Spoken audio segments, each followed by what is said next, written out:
I want to welcome you to Basha tonight for our State of the Basha Address. It's our second annual State of Basha Address, and this is about the size, maybe a little bit smaller than it was last year. The goal is to have parents come out so they can count on one time a year, coming out and learning a little bit about Basha, what we're doing this year, what we have done, and where we're going. So if you could encourage next year when we do this to have your neighbors come, you could bring the kids. Kids are definitely welcome. You can have them come too so that they can be a part of understanding where we're going, where we've been, and where we're going to. So welcome and thanks for coming. And thank you to all my teachers that have been here. A very long day, so thank you. You'll enjoy your jeans pass. Okay. All right, so we'll make this fairly short. It'll be 20, 30 minutes, and then if you have questions at the end, I'll be up here so you can ask me questions individually, or if you want to ask questions as a group, we can also benefit probably from those answers. So we're going to go over a few things today. Tonight, the academic accomplishments of Basha from last year regarding our AIMS test, instructional strategies that we've implemented this year, and some resources, some new resources, what we're doing for culture and climate, and PTO will be discussed that in that area too, and then future. Where do we want to go in the future? It's always nice to hear what the future plans are of Basha because education's always changing, so we have to make sure that we're staying up with the times and really creating those students that are ready to be college and career bound. All right, so the first thing I want to discuss is, I don't know if many of you have heard of this. I know Camille, Dr. Castile, our superintendent, talks about this every meeting, but these are just the guiding principles of Chandler Unified School District. This is our Journey 2020 plan, which is something that the governing board put together. So anytime we're doing something here at Basha, we try to make sure that it aligns with the Journey 2020 plan for the district so that we are promoting academic excellence, we have outstanding staff, we're effectively managing our resources, and finally we have a culture of success. And if you haven't been told, Chandler was rated the #1 Arizona district, and it was a popular study, and it was looked at all these different components, not just necessarily the AIMS test or the academic accomplishments. It looked at community components. It looked at student success rate in college. So that was a pretty big accolade that we've collected as Chandler Unified School District. And I see a lot of heads nodding so that you guys know. And teachers, thank you for being part of CUSD and gaining that accomplishment for us. So here are the fall 2014 stats. I'm going to move out a little bit so some individuals can see. So when we talk about stats, we're talking about this is the 2014 spring AIMS testing data. Now this year, if you haven't already heard, we are not doing AIMS testing other than in 4th grade for science. But this is what we're rated upon to get those labels, those A through F labels. And last year, if you look at our statistics, in 3rd grade, these are the kids that are meeting and exceeding. In reading, we did fairly well, being in the low 90th percentile for all of our 3rd through 6th grade students. And in mathematics, you know, we have some area of growth, and that's okay to recognize those things. So we focused this year, although we were in an A last year, we don't know what's going to happen in this upcoming year because we have a new test. Like I said, the meets and exceeds students are represented, but this year we have the Arizona Merit Test. How many of you have heard about the AZ Merit? No. Okay. Well, you don't count because you're a member of the Basha staff, but thank you for raising your hand. You do count. You count all the time. However, Arizona Merit Test, it's the new test that the state has adopted, and it's going to look a little bit different. It is still not going to be a time test. There's still going to be a window. It's in April. We'll get those dates out to you fairly quickly. But 2nd grade will have no testing, whereas in the previous years we had Terra Nova testing, or Stanford 10 testing, you might be aware. But we're not going to be doing that in 2nd grade. So 2nd grade has no testing this year, which I see a 2nd grade teacher kind of like cheering in the back. Way to go, Buckshot. All right, she's raising the roof. Okay. So we're pretty excited about that, but that gives us another opportunity to show growth because what the state formula shows the growth between 3rd grade, their 3rd grade reading scores to their 4th grade reading score. So it's a percentage of growth instead of I just met or exceeded. It's did I fall far below, but how much better did I do from the previous year? So it is really going to be, it's a big question mark what the formula will look like to formulate those A, B, C, D rankings for the state. So just keep watching the news and we'll see how it goes because I have a feeling, and so do the statisticians that work at Chandler Unified School District, that we're going to be lower, that across the state everybody will be a little bit lower, but then what they're going to have to do is come and norm those tests and say, okay, here's the bell curve, how many A schools do we have, B schools, C schools. I am not a statistician, but that's what I've been told and that's what I foresee happening. But we do feel that some of the programs and policies that we put into place here at Basha are really going to assist these students in doing better this year on the Arizona Merit Test. Because the Arizona Merit Test will use those fabulous math skills, those strategies your kids are coming home with, and you're like, I don't know what you're doing. I have 4 kids, 3 of them are school aged, and there are times where my 5th grader's like, well, Mom, you use this magic 7, and I'm like, go Google that somewhere else and figure out what this is. So it's been a little challenging, but your kiddos are going to be able to use those strategies on this test. So it should be interesting for everybody. But hang in there with us. Hang in there. I showed this slide last year, and I'm going to probably show it every year we have the Basha address, because what it is this is just information from a researcher, an educational researcher named Robert Marzano. It's Classroom Management That Works. That's one of his books. It was from 2003, but it still holds true. What this graph shows is that when you have an effective teacher, your kids do better. So our goal here at Basha is to have highly effective teachers, to make sure we're giving them the resources, the training, and I want to thank again the PTO, because last year, although you weren't able to visually see what was purchased with those monies, they purchased training for our teachers, and by golly, we're doing a great job. So. And you'll see that a little bit later about what we're doing. So really, we want to provide the outstanding staff that Journey 2020 wants us to have, and I truly think that we do have outstanding staff here at Basha. So Cindy Upshaw, when she was raising the roof, I was thinking of her. This is our Journey 2020 plan for Basha Elementary School. Cindy Upshaw, who's a 2nd grade teacher, and Samantha Carlson, who's a 4th grade teacher, are part of the Site Journey 2020 cohort per se. Now everybody, all the teachers are very well aware of what this Journey 2020 plan is. It's just that we spend a lot of time in training together helping develop this particular plan. Now to you it may look like a lot of words, it is, but really if you tease it all out, it basically focuses that, or it states that our focus here at Basha is on mathematics, because if you looked at the test scores, you see that we have some deficiencies in math and we need to work harder in that area, specifically in the area of number sense. So we're focusing on number sense throughout the grade levels, kindergarten through 6th grade. And so this is just something for us to look at as teachers, but I want to share it with you so that you know when we have in-services, when we have staff meetings, we are focusing on how can we get better at Basha. Currently this year we're focusing on number sense. We're looking at our data through some different strategies, which we'll share with you a little bit later. To make sure that we do have that focus on academic excellence and are making a difference in these kids' academic careers. So I should have had Cindy come up and present. Don't worry, I'm not going to put you on the spot. Yes, I can see that that's not something you want to do today. However, one of the strategies that we implemented, and this was through the work of Mrs. Upshaw and Mrs. Carlson, we decided that since we were focusing on number sense, what we do is we do an NCTM research strategy called Today's Number. How many of your kids have talked to you about Today's Number? 1. Okay. Is it because you're a teacher or because you have kids at Basha? Ask your kids what today's number is, because we started it after we came back. Was it after we came back from break? Cindy, I'm kind of looking at you. So it's fairly new. I think we might have implemented it in certain classrooms before break. But what today's number does, this is actually a circle map. But you'll see that there's a number inside of this circle map, and this is 2nd grade, Ms. Upshaw's class.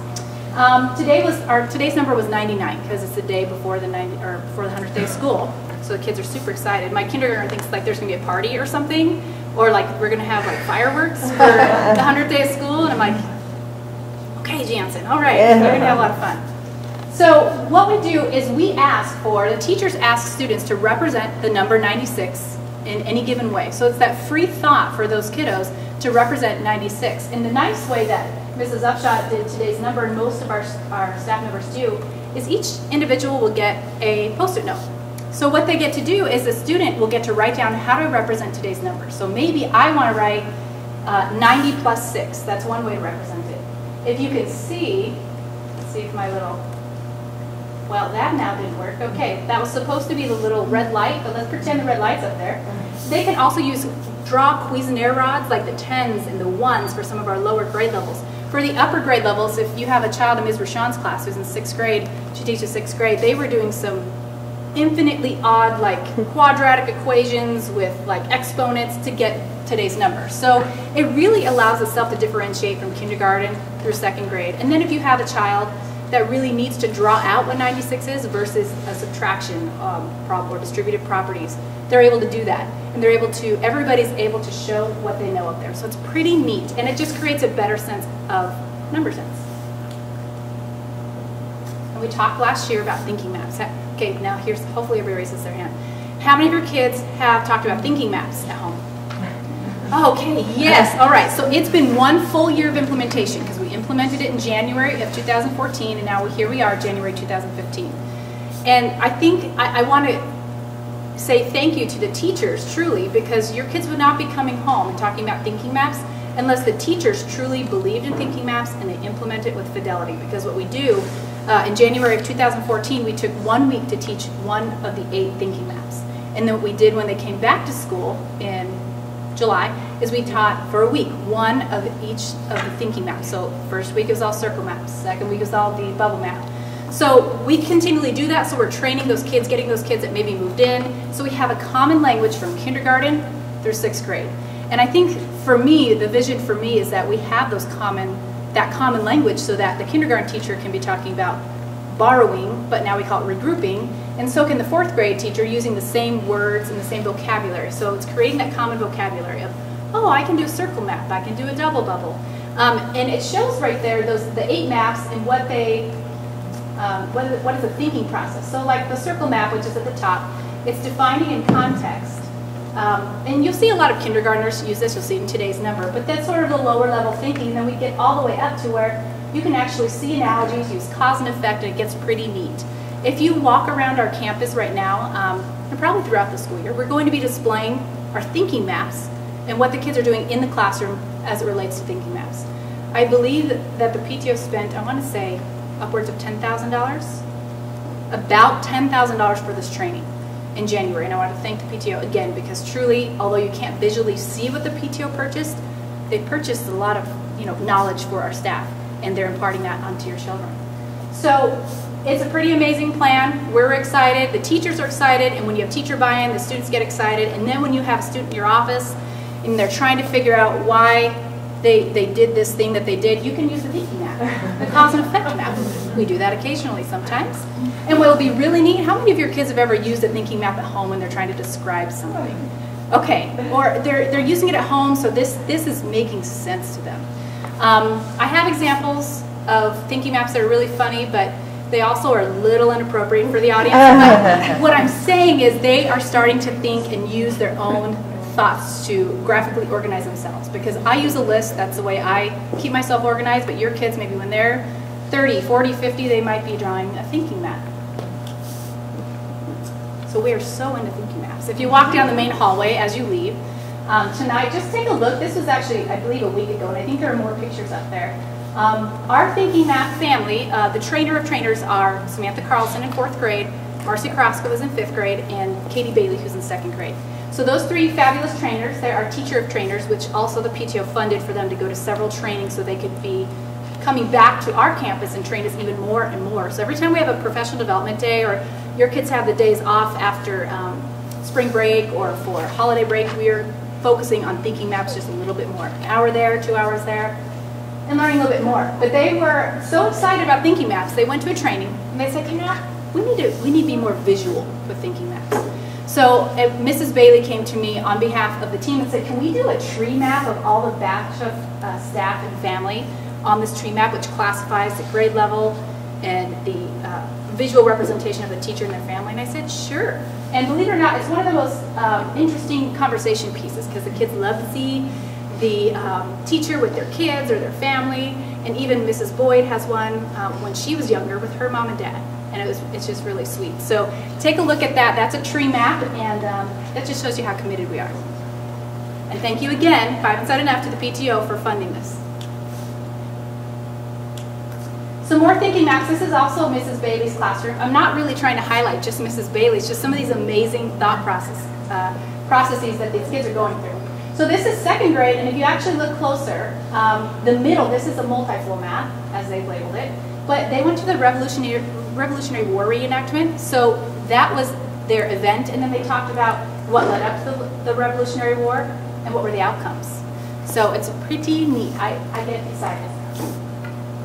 Also, we have two fantastic PTO moms, Jen Howdegi. It took me a year and a half to say her last name, so I'm really proud of myself. Her daughter helps me every day. And we have Jenny Moore, who's not here right now, but they are part of the PTO, but they also run the Art Masterpiece program, which has been kind of a staple for Basha, and we want to keep it that way. That's something that's very important to the Basha culture, and it's really neat because that's the stained glass, Chagall stained glass lesson. Any of you taught that lesson at all? Laura Rossi taught that lesson, but if you see underneath it, there's actually a bubble map. So now what they're doing is they're connecting what they're learning in Art Masterpiece with a thinking map. So the thinking maps just travel throughout all the subject areas. So I want to make sure that you guys saw that because it gets me excited. And things I get excited about. Hey kids, I'm so excited, it's a thinking map, you know. And then I wanted to talk to you a little about differentiated instruction. Because we talked about how we're doing academically and how do we get better. So one of the things that we do is Basha last year, we began the RTI process. How many of your kids talk about RTI ever? Okay. Arvin, you win a prize because your kids tell you everything. I mean, there are 3 kids here. Okay, so the more kids you have, the more likely you are going to have. Okay, good. That's a good explanation. So if your children aren't talking to you about RTI, RTI does stand for Response to Intervention. And at Basha Elementary School, we have a 30-minute dedicated period for response to intervention, which means for those kiddos that are struggling but not necessarily meeting the criteria for special education, we have assistance for them. And then we also have those kiddos that aren't struggling, but there needs to be some differentiation on the other end to really push them to do different things. So what we've done is, this is the tiered intervention visual for our response to intervention as far as the students that are needing that extra support. So in Tier 1, that is just all classroom instruction, how we differentiate in Tier 1 in the classroom in the regular like reading blocks and learning centers. Tier 2 is when we start bringing in different programs, like your kiddos may be part of Burst, Dibble's Burst, or they may be part of just Words or Read Naturally. And that's a Tier 2 intervention if your kiddos are struggling or needing that intervention. And then in Tier 3, that's typically when we get to more focused program to really assist them, where we have Wilson, we have Foundations, and then we're talking about the possibility for testing for special education. Now on the other end, what we do have is we have Time for Kids. This year we bought Time for Kids, which your kids may bring home weekly. The teachers seem to like it. We're going to reassess too, because it is a chunk of money, but I've seen here that the teachers really enjoy it. And what we're doing during RTI time is using the Time for Kids magazines to allow the opportunity for our gifted students or our higher level learning students to relate the Time for Kids articles to a thinking map and really be free to use those thinking maps rather than say a teacher saying today we're doing the double bubble. So it's giving them that natural differentiation. And I always operate in honesty, saying that we are still working on how we're going to continually enrich those kids that need enrichment. We've tried some different things this year with some gifted cluster classrooms where we have gifted students that are identified together in a particular classroom to keep some of our kids that would typically go to the CAT setting, which is the Chandler Academically Talented setting, which is not on our campus, but they want to stay and have the Basha experience. So we're able to offer that differentiation too for our students that need that intervention. And I forgot my visual. That's a great book if you're a parent of a child that is gifted. It is the Total School Cluster Grouping and Differentiation handbook. You can get it on Amazon, but it's nice when you're a parent sometimes and you know you have a kiddo that needs that extra mile and you just don't know where to go. This sometimes can key you in. This book's a great read for you. So we've also added some resources this year. Chandler Unified School District has added the Journeys program. I hope that your kids are talking about Journeys. That is our English Language Arts program, and it's fairly rigorous. We see it's rigorous in some grade levels, and others it might not be as rigorous, but we're also trying to look at all these different things. Chandler bought us the Cadillac, truly, so we have all these resources, and we are trying to figure out what are the best resources, how are we going to do all this testing, how are we going to do it all. I'm looking at Angie because she's also a teacher in our district in kindergarten, so we're still trying to figure it out. But what we do see that we love is that there is that common language again. It's spiraling the curriculum from kindergarten through 6th grade, so when we're talking about cause and effect in lesson 17 in 3rd grade, it's the same in 5th grade. So it's the same underlying concept, but it's broken down to the different developmental ages. So far we enjoy it. I'm just looking at my teachers. It was a very expensive adoption, and it's good because with our standards changing, not a lot of our districts have resources that align to the different standards and new standards. So this is pretty amazing that we're able to do this. Now, your kids may talk to you about Engage New York too. Let me explain Engage New York. Engage New York is actually, the state of New York created standards and lessons for teaching mathematics. So what we've done here at Basha, because last year they changed the standards and we don't have a resource. We don't have a textbook. It was teachers really working hard, and some tears, some very late nights trying to pull these math lessons that align to the curriculum. So what we've done at Basha right now is we're using the Engage New York standards to go by, and their assessments that are aligned, as well as exit tickets, and it creates that common vocabulary as well. So this year we're using Engage New York. We're hoping next year there are talks about the possibility of going out for a math book adoption. K-5, currently the 6th through 8th is going on right now in the district, but we need to find something that aligns correctly. But right now, this is going, if we all do Engage New York with Fidelity, which is what we're working on here at Basha, we'll be able to step right into this new new math adoption without missing a beat. So we need to just have that common vocabulary so that kids understand from kindergarten through 6th grade, this is what we're using and this is how we're doing it. And using all those models and those strategies that we adults may need to Google. I do. All right. Last thing I want to talk to you about is last year we talked about Pride in the Pack. We implemented our little catchphrase, Pride in the Pack. And that is our new logo. Thank you to PTO for assisting us in getting our new logo. If you look at our mats over there, that's our old Bobcat from 2001. And he is amazing, he or she, we're not sure, is amazing, but we've decided to update this year.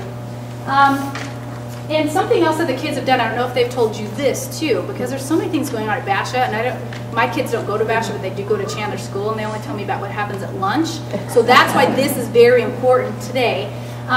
They worked the week before school let out for holiday break.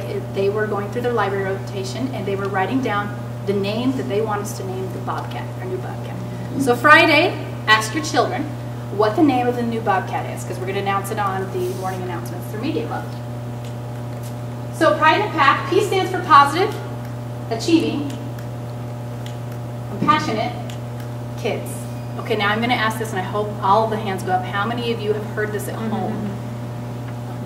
Okay, that's good. That was probably 98%. Santos, you remember it too? See, even one of our former 6th graders, now a very astute 7th grader, remembers this. So Pride in the Pack, we talk about culture, the culture of Basha, because I came in and there had been, Mr. Falconer, who you may see here on campus because his daughter works here, and he is one of our very welcomed volunteers. He's a good worker. I'm glad that he's back. So he's on campus a lot, so we talk often. And then Mr. Knorr came in for a year, and this is my 2nd year here. So we had talked last year about maintaining the culture. And something that I definitely feel that we do very well here at Basha is the Art Masterpiece program, because we have parents that are committed to coming in and really making sure that our kids get that rounded education of the Art Masterpiece program. So we have that component. The achieving component of having the thinking maps, aligning our curriculum, having teachers talk in professional learning communities, having them set aside time once a week, sometimes twice, depending on what team you're on, to talk about kids and how well they're doing and what can we do better, what's working, what's not working. That's also something we've done to create our culture. Compassionate. We have amazing student council officers as well as student council sponsors this year. Janet Krieger is one of them, who's in 2nd grade. Monica Nichols, a 4th grade teacher, and then we just recently added, because the student council is big, Tracy Baum, who's a 6th grade teacher. And so you've seen we've done Pennies for Pasta, which helped the Leukemia, Lymphoma Cancer Association. And we're starting to do the Ronald McDonald House Pop Tab. So sometimes, and I'm going to apologize ahead of time, sometimes we run into PTO, fundraiser, and then we have Jump Rope for Heart coming in February. Just be prepared. So sometimes there's overlapping components, and we appreciate you supporting us all the time, because it does. I've got 4 kids, 3 of them go to school. It's like, Mom, I need Jamba Juice money. Here. Mom, I need money for Ronald McDonald House. I need money for Pasta for Pennies. Well, I need to put a budget line, things for school for every month, because there's always something, but it's always going to a good cause, and it's hopefully teaching our kids to be a little bit more compassionate. And we do have a lot here, and the kids recognize that, and that's something I've seen evolve, especially with our new student council officers. They're great. And something else that we've also done with the help of Megan Vogus and Susan Jernigan, who's no longer here. She went on to an ASU school, which will help her and her daughter's tuition, which is amazing. But we wrote a school fight song. It's to the tune of On Wisconsin. You can find it, I believe, on Megan Vogus's website, or you can have your child recite it for you. They would love that. So that's something we've also done. We're trying to create that school spirit. The Spirit Store will be amazing. Just because we have the new Bobcat, we're naming the Bobcat, we're trying to build a little more spirit. We have the kindergarten through second grade awards assembly, and we recognize perfect attendance because they don't have honor roll or principals list at that time. But we wanted to make it spirited and fun, and I had to tell them to be louder. I mean, they're really good kids, which is great. I'm like, okay, let's get spirited. So hopefully, we're going to learn the time to be calm, cool, and collected, which they were, and then by the end we were a little bit more loud, but it was really kind of comical that I had to tell them, you can clap louder. So we're trying to build that culture of we also have fun too. Yes, we're focused on academics, and that's something I heard from the community last year as well, is we feel like we're so focused on academics, where are some of those other fun components? So we're listening, we're adding some of those things in, bringing out that culture, but also keeping true to some of the Basham traditions as well. Visions for the future. So these are binders that I'm sure that Marcy is looking at, going, yes, this is good, because Marcy's one of our Thinking Maps trainers. But we're looking forward to next year. I will be going to the PTO, but I'm just dropping a hint right now.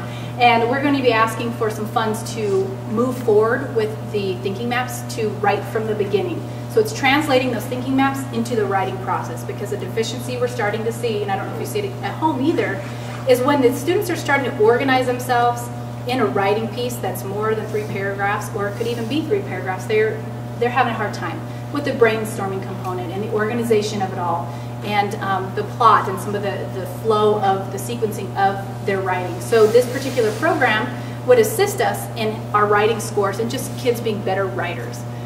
Because we have a lot, right now we have a handful of individuals just trying to pull things that make sense to them as teachers, but we need to align that and we need to create the common vocabulary. So PTO, I'll be asking for money next year for this. Okay. Now this is a great picture. This is actually 5th grade Ms. Northrup's classroom. What you see right there is you see a smartboard. We have 4 of these in general education classrooms and 2 in special education classrooms. Of those 6, 3 of them were purchased, 3 or 4 of them were purchased by PTO funds. 3 were purchased and 1 was updated. Okay, so 3 were purchased and 1 was updated through PTO funds. And I think that it's amazing that our PTO has decided technology is the way that we want to go. We didn't know that we were getting wireless until right before break when Dr. Castile sent out an email, which is amazing because that will open up plenty of opportunities. Because the goal was, as you can see, they're using their finger to write their today's number information. We thought that maybe we can move these, but they're not as movable as we thought that they were going to be. They are a little bit of a novelty with the technology component, but the kids really enjoy having them. This is Upshaw has in her classroom, and she's nodding yes. And I come from a district where there's smart boards in every room. So it was hard for me to see how teachers were teaching without smart boards. And now that Cindy, I'm going to use you as an example, I don't think you could teach anymore if you didn't have a smart board. No. It would so just interactive with the kids. It's a wonderful piece of technology to have in the classroom. It would just change the way that education looks in Mrs. Upshaw's classroom. So this smart technology is a little, I'm not going to use the word antiquated because it's not antiquated, it's still great technology, but there's other technology out there like Mr. Noder was talking about. Technology changes all the time, we just want to stay up to date. So we're looking at the possibility when we go wireless of asking the PTO to bring on COWs, computers on wheels, carts, so kids can have individual laptops in front of them. And they can do things like this on their particular computer, or if we want to bring iPads in, which it's the PC and the Mac, we'll talk about that later, and we have to make sure that district supports that, but we are looking at integrating more technology. So that's why I say future, we really, the PTO is dedicated to having more technology in the classroom, access for kiddos in the classroom, and even further. So I appreciate your support of technology. So I told you I'd try to keep it brief. I think I did a fairly good job. That was about 30 minutes, but I just think it's important to share with our shareholders, our constituents, our community, what we're doing currently Because like I said, you do get home and your kids will tell you this much of this. So it's important that you know what's going on, where we're going in the future, and then if you have any questions, comments, or concerns, I want to hear them so that we can address them because we are partners in educating.